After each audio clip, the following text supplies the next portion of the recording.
Today we have another project, another build.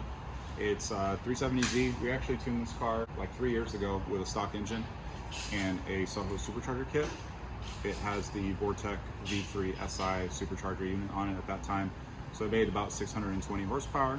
We did a built engine. We also upgraded the supercharger unit to the new Vortec V2 Ti HD. The new supercharger unit, it uses an oil feed in return from the engine, so that has to be changed. Other than that, it bolts right on to an existing air-to-air kit. What I really wanted to talk about though is this cog drive assembly and rear tensioner setup. So we actually have a gentleman that made this for us. This is actually really cool because it has way more precise boost control based on the pulley selection that you pick from him. The fitment's really nice, and we have several hits on this setup already, and it hasn't lost any tension, hasn't required any adjustment. It's actually made the same boost every time. So we're seeing about 20 to 21 PSI with this supercharger unit.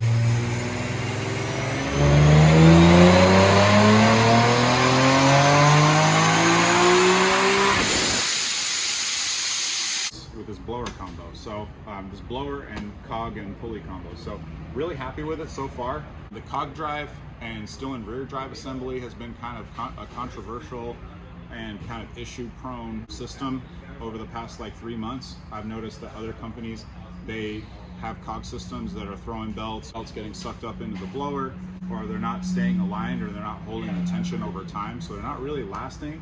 But this one, I'm really happy with how it turned out. We really put it to the test, obviously, trying to make good numbers.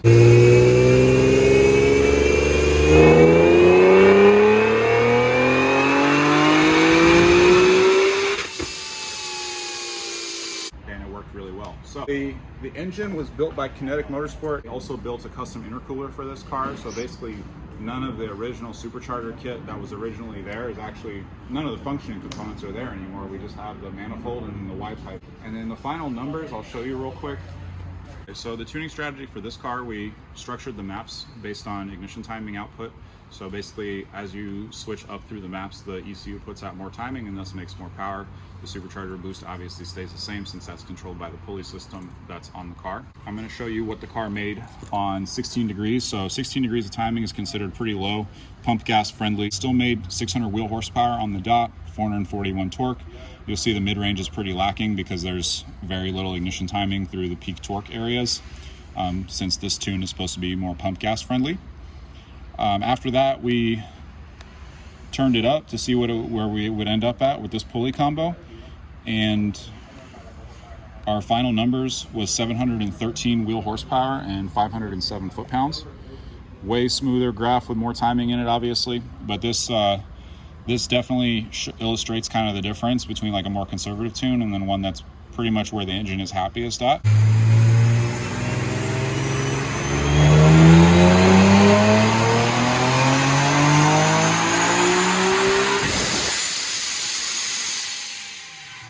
But really good gains all the way through and really good power up top.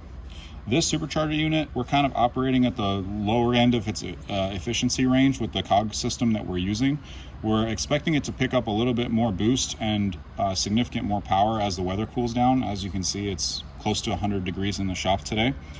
But we can also spin it a little bit harder if we change one of the rear drive pulleys again and make, instead of 20 to 21 PSI, maybe 23 to 24 PSI, and that would pick up power a lot more. So, but this is a really good start. We're gonna have him just break in the engine like this. If he wants some more power at that time, we'll just change the cog system again.